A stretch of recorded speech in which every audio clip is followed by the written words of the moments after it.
Hi friends, welcome to Sanjana vlogs. RBI கொண்டு வந்திருக்க புதிய கோல்டு ரூல்ஸ் பற்றி தான் நம்ம வந்து பார்க்க போகிறோம். ஃபஸ்ட்டு ரூல் என்னென்னு பார்த்துடலாம். நம்ம தங்கம் வச்சு பேங்க்கில் லோன் வாங்குறது மிடில் கிளாஸாகவும் சரி, புவர் பீப்புள்ஸும் சரி, நம்ம வந்து நமக்கு இருக்க ஒரே சோர்ஸ், ஒரே ஒரு சொத்துன்னு சொல்லலாம். ஒரே சொத்தே வந்து நமக்கு தங்கம் தான். எவன்கிட்டயும் எதுக்கும் போய் நிற்காமல் நம்மளோட நகையை கொண்டு போய் கொடுத்தோமா, காசு வாங்கணுமா அப்படின்னு சொல்லிட்டு இருக்கிறதுக்காக தான் நம்ம கோல்டு வாங்குறதே. சரிங்களா? இந்த மோதிரமே வந்து எத்தனை வாட்டி அடகு போயிருக்கோம் அப்படின்னு சொல்லிட்டு கணக்கே கிடையாது. நான் வாங்க ஆரம்பிச்சு, அதாவது இதுதான் நான் முதல்ல வாங்கின ரிங்கு, நான் சேர்த்து வச்சு வாங்கின ரிங்கு. காலேஜ் படிக்கும் போது நான் இதுவும் வீடியோ போட்டிருப்பேன். ஓகேங்களா? நான் வாங்க ஆரம்பிச்சதுலேருந்து 916 கோல்டு தான் வாங்குகிறேன்.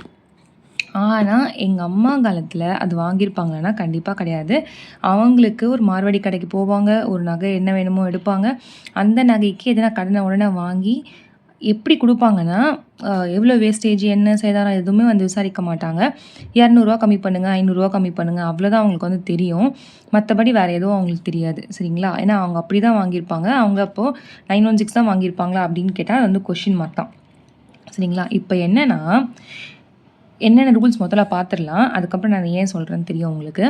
தங்கத்தோட மதிப்பிலேருந்து 75% தான் வந்து கொடுப்பாங்க அப்படின்னு சொல்லியிருக்காங்க பேங்க்லேருந்து. இதுக்கப்புறம் வந்து பேங்க், அதாவது 2 இருக்குங்க. ஓகேங்களா? பேங்க் இருக்குது. பேங்க்கு நம்மளுக்கு தெரிஞ்சது தான், ஆல்ரெடி இருக்குது. கனரா பேங்க்கு, எஸ்பிஐ, இந்தியன் பேங்க்கு, ஐஓபி பேங்க்கு, சிசி பேங்க்கு, இந்த மாதிரி நிறைய பேங்க்ஸ், ஹெச்டிஎஃப்சி, இந்த பேங்க்ஸ் எல்லாமே வந்து பேங்க்கில் வரும். இன்னொன்று வந்து பார்த்திங்கன்னா என்பிஎஃப்சின்னு சொல்லுவாங்க. இது வந்து நான் பேங்க் ஃபினான்ஷியல் செக்டார்ஸ். ஓகேங்களா? ஸோ இந்த என்பிஎஃப்சி என்ன பண்ணுவாங்கன்னா, பேங்க்கில் வரமாட்டாங்க. எப்படி இருக்கும் இவங்கெல்லாம் யாருன்னு பார்த்தீங்கன்னா, இந்த முத்தூட் ஃபினான்ஸு, பஜாஜ் ஃபினான்ஸு. ஓகேங்களா? இப்போ நகையை வச்சு காசு தரும்னு சொல்லுவாங்க இல்லையா, இந்த அட்டி கோல்டு, அது என்னது, பஜாஜ் ஃபினான்ஸு. ஸோ இந்த மாதிரி பேங்க் இல்லாமல் நகையை வச்சு காசு கொடுக்குறவங்க. ஓகேங்களா? இப்போ இவங்கெல்லாம் நிறைய பேர் இருப்பாங்க. அதுவும் உங்களுக்கு வந்து தெரியும். இந்த மாதிரி இருக்கவங்க, இந்த எல்லாருமே வந்து இந்த ரூல்ஸ் தான் ஃபாலோ பண்ணணும் அப்படின்னு சொல்லியாச்சு. இப்போ நம்ம கோல்டு ரேட், இப்போ நான் எத்தனை பேர் கொடுக்குறேங்க, இது வந்து 2 கிராம். சரிங்களா? 2 கிராம் மோதிரம் அது.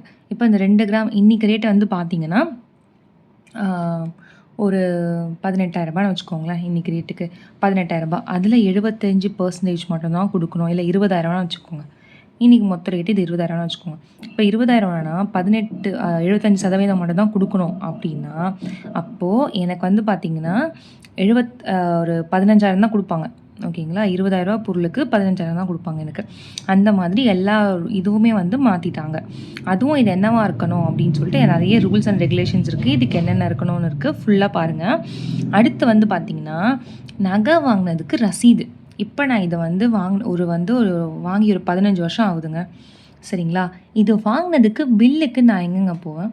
எப்போயோ வாங்கினது இது வந்து பில் இருந்தால் தான் வந்து வைப்பாங்க இதுக்கப்புறம். அப்போ இதுக்கப்புறம் இது வந்து பேங்க்கு போகிறதுக்கு வாய்ப்பு இல்லை. சரிங்களா? அப்போது பில்லு வந்து வேணும் அப்படின்றாங்க. இப்போது எனக்கு என்ன தோணுதுன்னா, இந்த இடத்துல பில்லு வேணும்னா, இப்போது நான் வாங்கினதுக்கே வந்து பில்லு கிடையாது. இப்போ ரீசெண்டாக வாங்கினதுக்கு எதனா 1, 2 நகைக்கு பில்லு இருக்கலாம். அதுக்கு முன்னாடி வாங்கின எதுக்குமே வந்து பில் இல்லை. அப்போ பில் இல்லைன்னா எதையுமே வைக்க முடியாதா? அப்போ எதையுமே வைக்க முடியாதுன்னா, இப்போ நகை கடையில் என்ன போடுறாங்க, நிறைய பெரிய பெரிய கடை, ஜிஆர்டி, போத்தீஸ், சொன்னமகள், அது இதுன்னு என்ன போட்டுறாங்கன்னா, உங்கள் பழைய நகைக்கு கிராமுக்கு 125 ரூபா அதிகமாக கொடுக்குறோம், 170 ரூபா அதிகமாக கொடுக்குறோம். அப்படிங்கிறது எப்படி இருக்குன்னா, நீங்கள் வந்து உங்கள் பழைய நகையை கொடுத்து வேறு நகையை வாங்கிக்கோங்க அப்படின்னு சொல்கிறாங்க. சரிங்களா? ஏதாவது உங்களுக்கே தெரியும், நான் இந்த கோல்டு வந்து இதெல்லாம் வந்து நல்ல கோல்டுன்னு சொல்லுவாங்க. அந்த காலத்தில் வாங்கின கோல்டு நல்ல கோல்டுன்னு சொல்லுவாங்க. இப்போ நம்ம காலத்துலேயே எப்படின்னா, அப்போ நம்ம பாட்டி வாங்கினது, அம்மா வாங்கினதுலாம் ரொம்ப நல்ல கோல்டு தானே இருக்கும். ஓகேங்களா? அது நம்ம அழிக்காமல் இல்லை மாற்றாமல் வச்சுருந்தோன்னா கண்டிப்பாக அது வந்து நல்ல கோல்டு தான். அப்போ அதுக்கு வந்து நாங்கள் வேல்யூ அதிகமாக தரோன்னு சொல்லி பார்த்தாங்க. அந்த மாதிரி வரல. இப்போது அந்த நம்ம நகையை வைக்கணும் அப்படிங்கிற காரணத்துக்காகவே இந்த மாதிரி பில் இல்லாத எல்லா நகையும் கொண்டு போய் கொடுத்துட்டு, திரும்ப ஜிஎஸ்டி, ஒரு செய்கூலி சேதாரம் எல்லாமே பே பண்ணி புது நகையாக வாங்கிட்டு வரணும். அப்போ யாருக்கு நஷ்டம் இது? கண்டிப்பாக நமக்கு தான் நஷ்டம். புரியுதுங்களா? இது பின்னாடி என்ன இருக்குதுன்னு சொல்லிட்டு நான் வந்து இப்படி தான் நினைக்கிறேன். ஏன்னா இப்போ பில்லு வேணும்னா நம்ம என்ன பண்ணுவோம்? இப்போ எந்த நகைக்கும் என்கிட்ட பில் இல்லை. அப்போ நான் என்ன பண்ணணும்? எல்லா நகையும் கொண்டு போய் கொடுத்துட்டு மாற்றி அதை இன்னும் கொஞ்சம் வேல்யூ அதாவது ஒரு 3 சவரன் வைக்கிறேன்னா எனக்கு என்ன வரும், கையில் 2.5 சவரன் தான் வரும். 1/2 சவரனுக்கு அவனே வந்து ஜிஎஸ்டி அது இதுன்னு போட்டு அவனே தீட்டிடுவான். ஓகேங்களா? அப்போ எனக்கு நகை வேல்யூவும் குறைஞ்சிரும். இதை கொண்டு போய் பேங்க்கில் வச்சு தான் ஆகணுன்றதுக்காக நான் அதை பண்ணி தான் ஆகணும். புரியுதுங்களா? ஸோ அந்த மாதிரி பண்ணுறதுக்கு வாய்ப்பு அதிகம். எனக்கு தெரிஞ்சு இது பில்லு வந்து குடுக்கறது எல்லாராலுமே முடியுமா அப்படின்னு எனக்கு தெரியல. கண்டிப்பாக என்னால் முடியாது. எத்தனை பேர் இதனால் கஷ்டப்படுவீங்க அப்படின்னு சொல்லிட்டு மறக்காமல் கமெண்ட் செக்ஷனில் சொல்லுங்கள். அடுத்து வந்து பார்த்திங்கன்னா பியூரிட்டி செக், தங்கத்தோட தூய்மை சர்டிஃபிகேட். ஓகேங்களா? இதை வந்து எடுத்துகிட்டு வரணுன்றாங்க. சரிங்க, நாங்கள் வந்து பில்லே கூட வீட்டில் வச்சுருக்கேன். சரி, நகையை எடுத்துகிட்டு பில் எடுத்துகிட்டு நான் பேங்க் பாஸ்புக் எடுத்துகிட்டு நான் பேங்க்குக்கு போகலாமா அப்படின்னா போக முடியாது. ஏன்? உங்களோட இந்த கோல்டை கொடுத்து இந்த கோல்டுக்கு எவ்வளோ, அதாவது 91.6% இல்லைனா வந்து 18 கேரட் கோல்டா அப்படின்னு சொல்லி நம்ம பார்த்துன்னு வரணும். ஓகேங்களா? 80 டச்லாம் சொல்லுவாங்க, பெரியவங்களுக்குலாம் தெரியும். அந்த மாதிரியான்னு சொல்லிட்டு பார்த்து வாங்கிட்டு வரணும். அதை வாங்கிட்டு வந்து பேங்க்கில் கொடுக்கணும்னு சொல்கிறாங்க. இது எப்படிங்க வந்து பாசிபிள்? எனக்கு அப்படி உங்களுக்கு தெரியணும், தங்கத்தோட பியூரிட்டி உங்களுக்கு தெரியணும்னா அந்த மிஷினை வாங்கி நீங்கள் வைங்க, பேங்க்கில் வைங்க. ரூல்ஸ் போடுறீங்கள்ல, கரெக்டாக தான், நாங்கள் இல்லைன்னு சொல்லலை. சரி, பில் எடுத்துகிட்டு வரணும்னு கூட ஓகேங்க, விட்டுருங்க. இது நாங்கள் ஒவ்வொரு வாட்டியும் நகை எடுக்கணும் போது எடுத்துன்னு போய் வந்து அந்த க்யூவில் நின்று சர்டிஃபிகேட் வாங்கிட்டு வர முடியுமாங்க? ஆல்ரெடி பேங்க்குக்கு போனால் ஒரு நாள் ஆகிடுது. ஒரு ரெனிவல் போனாலும் சரி, வைக்கிறதுக்கு போனாலும் சரி, இதில் எப்படிங்க இது வந்து பண்ண முடியும்? கொஞ்சம் யோசிச்சு பாருங்கள். பியூரிட்டி செக் பண்ணணும் அப்படின்னா பேங்க் சைடே ஒரு பியூரிட்டி மிஷினை வச்சு ஒரு ஆளை உட்கார வைங்க. நாங்கள் அங்கேயே பியூரிட்டி செக் பண்ணி அந்த சர்டிஃபிகேட்டை அப்படியே தூக்கி கொடுத்துட்றோம். சரிங்களா? ஸோ பியூரிட்டி செக் பண்ணுறதுக்கெல்லாம் டைம் வேஸ்ட் பண்ண முடியாது. இதுவும் நீங்கள் என்ன நினைக்கிறீங்க அப்படின்னு சொல்லிட்டு மறக்காமல் சொல்லுங்கள். நம்ம எல்லாருமே வந்து குரல் கொடுத்தா மட்டும்தாங்க வந்து மாறும். நம்ம எதையுமே வந்து பண்ணாமல் இருந்தால் நம்ம வந்து எல்லாத்துக்கும் அவங்க சொல்கிறதுக்கெல்லாம் பண்ணி அடிப்படைஞ்சு போயிட்டே தான் இருக்கணும். அடுத்து பார்த்திங்கன்னா 18 கேரட்.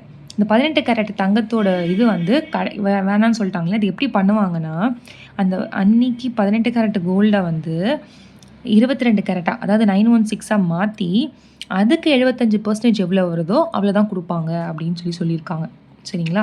ஸோ இதுவும் வந்து இப்படி தான் சொல்லியிருக்காங்க. இன்னும் கொஞ்ச நாள் என்ன சொல்லுவாங்க, 18 கேரட் நாங்கள் எடுக்கவே மாட்டோம் அப்படின்னு இருப்பாங்க. இன்னொன்று, நம்ம கோல்டு காயினாக வந்து வாங்கியிருந்தோம், கோல்டு காயின் வைக்கலாம் அப்படின்னா அந்த கோல்டு காயினுமே என்னவா இருக்கணும்னா பேங்க்கில் வாங்கினதாக இருக்கணுமா. ஏங்க, நம்ம கோல்டு காயின் வேணுன்ற ஒரு எப்போனா ஆஃபர் போடுவாங்க, எந்த வேஸ்டேஜும் இல்லைன்னு சொல்லிட்டு ஆஃபர் போடுவாங்க. இல்லை எதனா நல்ல நாள் பார்த்து நாளுக்காக ஒரு அக்ஷய திருதிக்கு ஒரு காயின் அந்த மாதிரி தான் வாங்கி வைப்போம். அது எப்படிங்க போய் பேங்க்கில் வாங்க முடியும் அன்றைக்கின்னு போயிட்டு?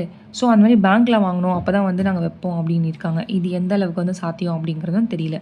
அதுக்கப்புறம் கடனோட லிமிட்டு இவ்வளோ தான் வந்து வாங்கணும் அப்படிங்கிற அளவுக்கு லிமிட் இருக்குது. ஒவ்வொரு பேங்க்குக்கும் ஒவ்வொரு மாதிரி லிமிட் இருக்குது. சரிங்களா? அப்போது ஒரு நகைக்கு இவ்வளோ தான் வந்து மதிப்பு அப்படின்னு அவங்க கொடுக்குறத நாங்கள் வந்து எப்படி கேட்போன்னா, அந்த போடுவார் இல்லையா கணக்கை வந்து, அந்த நகையை வந்து மதிப்பிடுவார் இல்லையா, அவர்கிட்ட வந்து ஒரு 5000 கொஞ்சம் சேர்த்து கொடுங்க அப்படின்னா கொடுப்பாரு. இதுக்கப்புறம் அந்த மாதிரிலாம் கொடுக்க வாய்ப்பே இல்லை போல இருக்குது. அந்த மாதிரி தான் வந்து சொல்லிட்டுருக்குறாங்க. அடுத்து வந்து பார்த்திங்கன்னா வெள்ளிக்கு வந்து லோன் கொடுக்குறாங்கங்க. வெள்ளிக்கு லோன் கொடுக்குறாங்க. வெள்ளி விலை ஏறிக்கிட்டே போகுது. அதுவும் நம்ம பார்த்துக்கிட்டு தான் இருக்கோம். கோல்டு ரேட் எப்படி ஏறுதோ அதே மாதிரி வெள்ளி ரேட்டும் ஏறிக்கிட்டு தான் இருக்குது.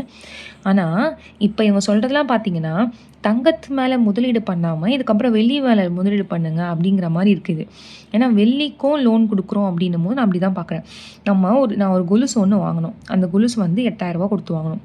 திரும்ப நான் கொண்டு போய் கொடுக்குறேன், 1200 கொடுக்குறாங்க. இது வந்து அந்த டச் இல்லை, இந்த டச் இல்லை, அந்த சில்வர் கிடையாது, என்னென்னமோ கதையெல்லாம் சொல்லி 1200 தான் கொடுக்குறாங்க. அப்போது நான் 8000 கொடுத்து வாங்கின கொலுசு 1200 தான் எடுக்கிறாங்க. அப்போ வெள்ளிக்கு என்ன மதிப்பு? சரி, ஓகே, வெள்ளி காயினாக வச்சுருக்கீங்க அப்படின்னா 925 பியூரிட்டி இருக்கணும். ஏன்னா வந்து எந்த பொருளும் செய்கிற பொருளுக்கெலாம் வந்து அந்தளவுக்கு பியூரிட்டி இருக்காது. ஓகேங்களா? அப்போ வெள்ளி காயினாக வச்சுருக்கீங்கன்னா 925 பியூரிட்டி இருக்கணும் அப்படின்னா, இப்போ நம்மளுக்கு என்ன சொல்ல வராங்கன்னா, நீங்கள் வந்து தங்கத்தில் முதலீடு பண்ணாதீங்க, இதுக்கப்புறம் வெளியில் முதலீடு பண்ணுங்கள் அப்படின்றாங்க. இதை நீங்கள் எப்படி பார்க்குறீங்க அப்படிங்கிறதும் வந்து மறக்காமல் கமெண்ட் செக்ஷனில் சொல்லுங்கள். அடுத்து லோனுக்கு வந்து அக்ரிமெண்ட் ஒன்று கொடுத்துட்றாங்களாம். அதாவது நம்ம லோன் வாங்கும்போது நமக்கு ஒரு கார்டு ஒன்று கொடுப்பாங்க இல்லையா, நீங்கள் வந்து எவ்வளோக்கு வச்சுருக்கீங்க, எவ்வளோ கிராம்ஸ் இருக்குது, என்ன நகை வச்சுருக்கீங்க, என்னைக்குள்ளே கட்டணும், எல்லாம் கெடுதேதி எல்லாமே வச்சுருப்பாங்க இல்லையா. இதை வந்து அதுவும் இல்லாமல் எக்ஸ்ட்ராவாக ஒரு அக்ரிமெண்ட் மாதிரி ஒன்று கொடுத்துட்றாங்களாம். ஓகேங்களா? என்னென்ன குடுப்பாங்கன்னா, அன்னைக்கு ரேட்ல என்ன இருக்கு? அதோட மதிப்பு என்ன? அந்த தங்கத்தோட மதிப்பு என்ன? எதுக்குள்ள கட்டணும்? அதுக்குள்ள கட்டலன்னா என்னைக்கு வந்து அது மூழ்கும்?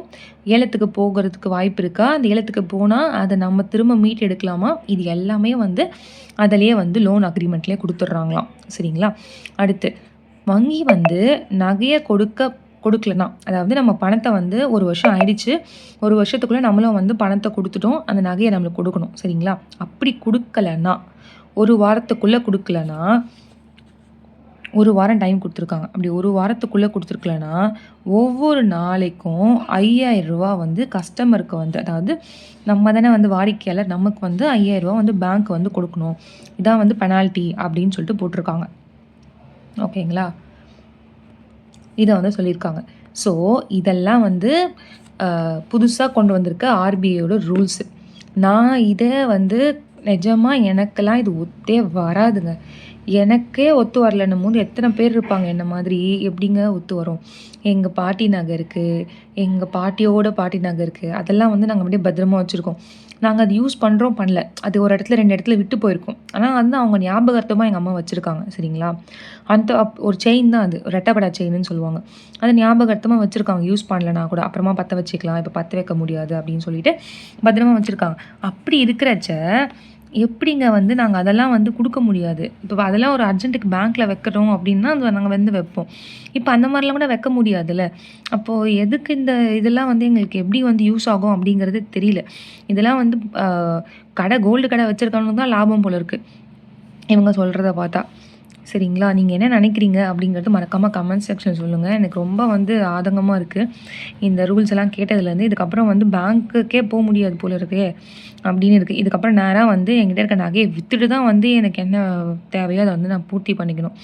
அதையும் வித்துட்டா திரும்ப வாங்க முடியாது. அது அதுக்கு மேல ஒரு கொடுமையான விஷயமா இருக்கு. நாளுக்கு நாள் ரேட் வந்து ஏறி போயிட்டுருக்கு. ரூ. 200 ரூ. 300 ஏறிட்டுருக்கு. இது எங்க போய் முடிய போதுன்னு தெரியல. சரி ஓகே. அ எனக்கு தெரியல. உங்களுக்கு வேற எதனா சொல்யூஷன் இருக்கு. இல்ல இந்த மாரி ஐடியா பண்ணலாம் சிஸ்டர் அப்படின்னு உங்களுக்கு தோணுச்சுன்னா, மறக்காம கமெண்ட் செக்ஷன்ல சொல்லுங்க. ஏன்னா வந்து என் தம்பி காலேஜ் ஃபீஸ் கட்டணும். அடுத்த வாரமே வந்து அதாவது இன்னைக்கு தான். இன்னைக்கு இந்த வாரம் பொறந்துருச்சு. நேத்து தான் வந்து நெனச்சுக்கிட்டு இருந்தோம். இந்த வாரம் கொண்டு போய் கோல்டு வைக்கலாம் அப்படின்னு இருக்கோம். போனா தான் தெரியும் என்னென்ன இருக்குது அங்க அப்படின்னு சொல்லிட்டு தெரியும். ரூ. 60,000 அங்க காலேஜ் ஃபீஸு. திடீர்னு கேட்டா எப்படிங்க கட்ட முடியும்? நாங்க நகை எப்பவுமே வந்து நாங்க நகைய வச்சு மட்டும் தான் கட்டியிருக்கோம். இப்ப எப்படி வந்து என்ன பண்றதுன்னே தெரியல. எக்ஸாம் எழுத விடுவாங்களான்னும் தெரியல. சரி ஓகேங்க. பாய். இதோட இந்த வீடியோ முடிஞ்சது. நீங்க என்ன நினைக்கிறீங்க? இல்ல ஏதாவது டிப்ஸ் சொல்லணும் அப்படின்னா, ப்ளீஸ் மறக்காம கமெண்ட் செக்ஷன் சொல்லுங்க. Bye friends. Take care. Please மறக்காம சேனல சப்ஸ்கிரைப் பண்ணிட்டு போயிடுங்க. லைக் பண்ணுங்க, ஷேர் பண்ணுங்க, சப்ஸ்கிரைப் பண்ணுங்க. Bye friends. Take care.